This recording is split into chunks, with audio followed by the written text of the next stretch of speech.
Sejumlah pemimpin negara lain juga ikut hadir, termasuk dari Iran, Belarus, Turkmenistan, Azerbaijan, dan Kazakhstan.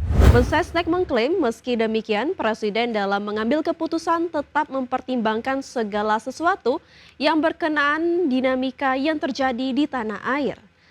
Ya pemirsa, selain informasi utama tadi, sejumlah berita terupdate lainnya akan kami hadirkan. Dan Anda juga bisa menyaksikan kami live streaming di idxchannel.com. Saya Weki Adrian. Dan saya Vina Munawar, inilah Prime Market Highlights.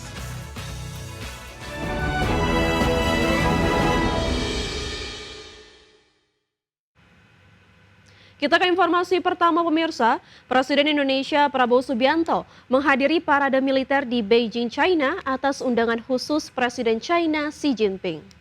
Ya, Prabowo tampak berdiri sejajar dengan para pemimpin dunia seperti Presiden Vladimir Putin, Presiden Xi Jinping, beserta istrinya dan pemimpin Korea Utara Kim Jong-un. Parade tersebut digelar untuk memperingati 80 tahun kemenangan China atas Jepang dan berakhirnya Perang Dunia Kedua. Sejumlah pemimpin negara lain juga ikut hadir, termasuk dari Iran, Belarus, Turkmenistan, Azerbaijan, dan Kazakhstan.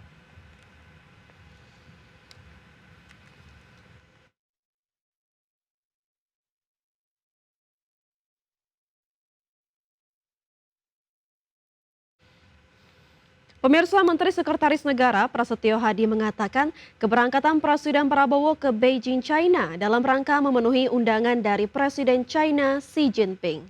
Prasetyo Hadi mengatakan Prabowo menuju Beijing karena ada permohonan dari pemerintah China untuk kehadirannya, terutama ke parade 80 tahun negara tirai bambu tersebut. Mensesnek mengklaim meski demikian Presiden dalam mengambil keputusan tetap mempertimbangkan segala sesuatu yang berkenaan dinamika yang terjadi di tanah air. Prasetyo Hadi mengungkapkan Presiden mengapresiasi seluruh masyarakat, aparat keamanan hingga jajaran pemerintah yang bekerja sama untuk mengendalikan situasi yang terjadi beberapa waktu terakhir. Ada permohonan yang sangat dari pemerintah Tiongkok untuk dapatnya Bapak Presiden Prabowo Subianto menghadiri paling tidak di satu hari di acara peringatan 80 tahun dan di acara parade militer pemerintah Tiongkok.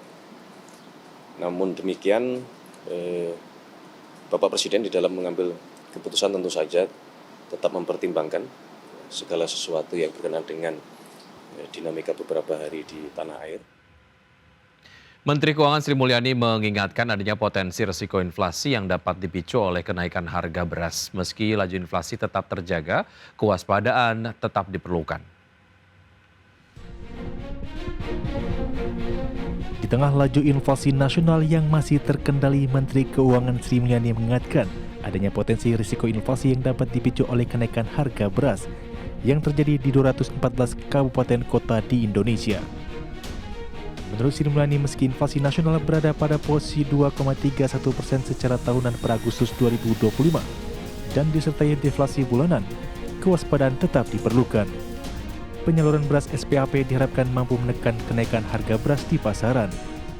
Dan inflasi juga tetap terjaga, di mana headline inflation mengalami posisi di 2,31 dan kemarin kita mendengar adanya deflasi di bulan Agustus. Inflasi yang berasal dari volatile food bisa dikendalikan, meskipun kita tetap harus waspada terhadap inflasi yang berasal dari harga pangan terutama beras. Berdasarkan data BPS, kenaikan harga beras terjadi di tingkat penggilingan dan eceran. Harga beras di tingkat penggilingan naik 1,87% menjadi Rp14.596 per kilogram. Sementara di tingkat eceran harga beras naik 0,73% menjadi Rp15.363 per kilogram. Meski andil inflasi beras pada Agustus mencapai 0,03%, tren kenaikan harga beras ini tetap menjadi perhatian karena bisa berdampak pada daya beli masyarakat. Dari Jakarta, Tim Liputan IDX Channel.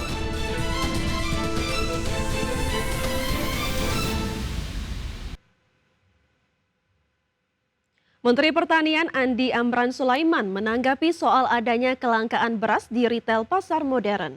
Menurut Amran, terjadinya kelangkaan beras tersebut bukan karena tidak tersedianya produk pada retail modern, namun adanya pergeseran pola distribusi beras dari retail modern menuju ke pasar tradisional.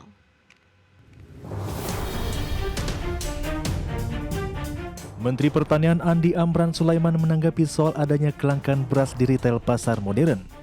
Menurut Amran, kelangkaan beras tersebut lantaran adanya pergeseran pola distribusi beras dari retail modern menuju ke pasar tradisional. Menurut Amran, terjadinya kelangkaan beras itu bukan karena tidak tersedianya produk pada retail modern.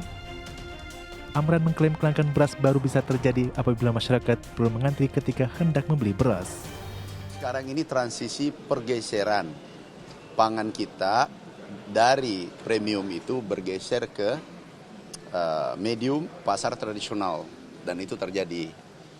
Nah, kemudian yang ketiga, yang kita bisa lihat langsung adalah tidak ada antri beli beras. Nah, yang keempat, ini yang keempat penting nih. Produksi kita Oktober BPS rilis kemarin 31 juta ton. Amran menambahkan pergeseran tersebut terjadi karena dahulu penyerapan beras lebih banyak terjadi di retail modern. Namun saat ini pergeseran distribusi beras saat ini didominasi oleh pasar tradisional. Dari Jakarta, Abdul Aziz Dederudi, Tim Liputan IDXNO.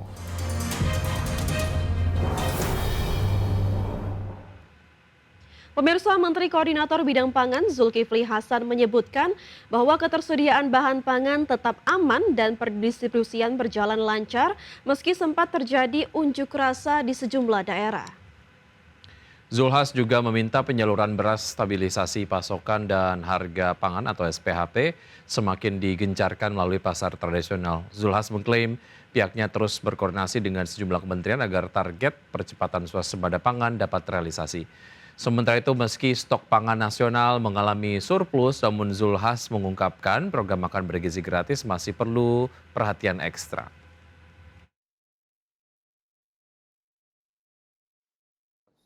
Yang sekarang sudah kita capai pada tahun ini, memang surplusnya tidak banyak kan, kira-kira 3 juta tahun ini ya. Jadi sampai tahun depan cukup, tapi kan kita ada makan bergizi. Nah, makan bergizi itu kan kalau 80 juta itu perlu berasnya banyak sekali. Ya, pemirsa, Bank Indonesia mengaku penurunan suku bunga acuan belum mendorong perekonomian. Dan informasi selengkapnya tetaplah bersama kami di Prime Market Highlights.